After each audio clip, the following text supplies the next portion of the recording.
Good afternoon, Year 9. Today we're going to be finishing. You're going to choose one of the genres that you wrote the opening to yesterday, and you're going to finish that story. We've got a couple of things about narrative structure to do first, but before that, you're going to do this Do Now, which is to do with Of Mice and Men, which, as I've said multiple times now, is the text that you're going to be having your assessment on at the end of the year.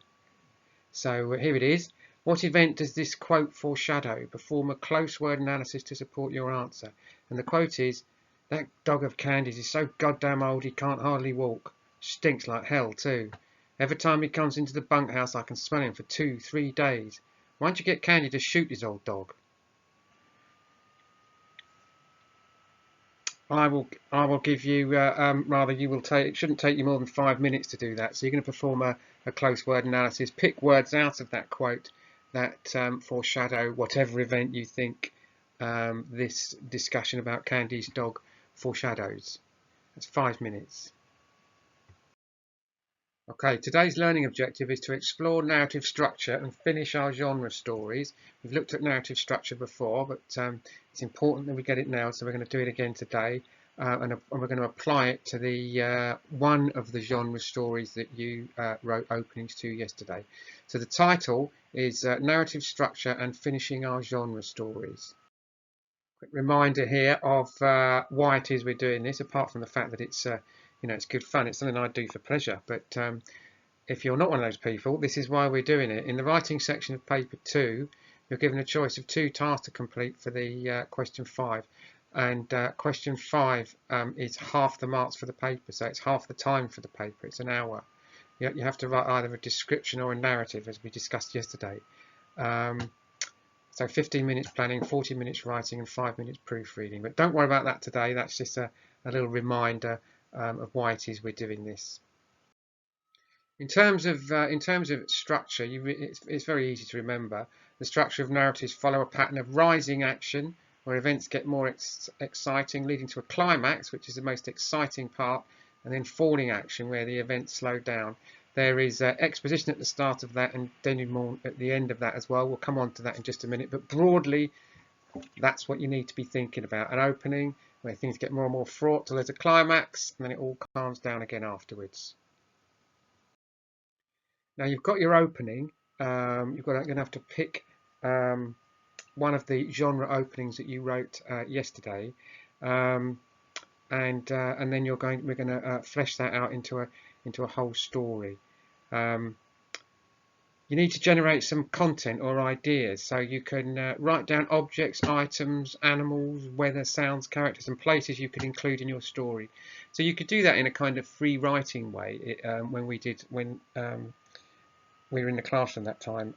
So just sort of write down lots of events and things, places, characters that you could potentially have in your story, bearing in mind where characters are concerned that we never want more than 2 main characters. Any other characters you come up with should be fairly minor. There's a story generator on the next slide if you're struggling. Have a look at that. That might help you.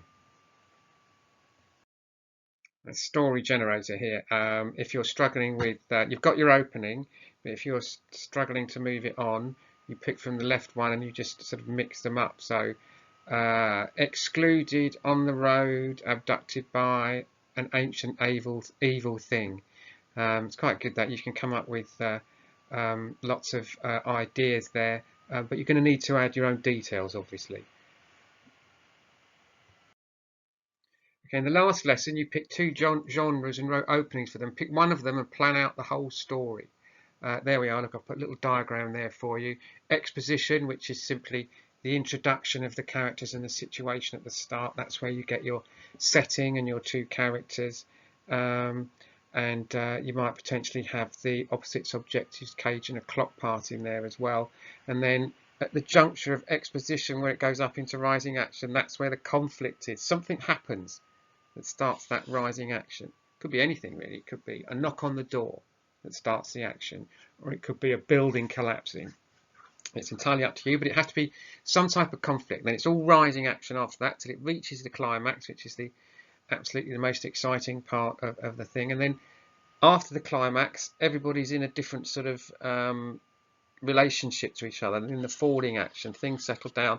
And at the end, the denouement there, which is just French for ending, well, I don't believe it's exactly French for ending, but it means the end of the story, is everybody's in a they've been on a journey from exposition to denouement, not necessarily a physical journey. They might be in the same place, but they've been on a possibly a mental journey. They're a different person by the end. They've learnt something, and that's the sort of basic rules there.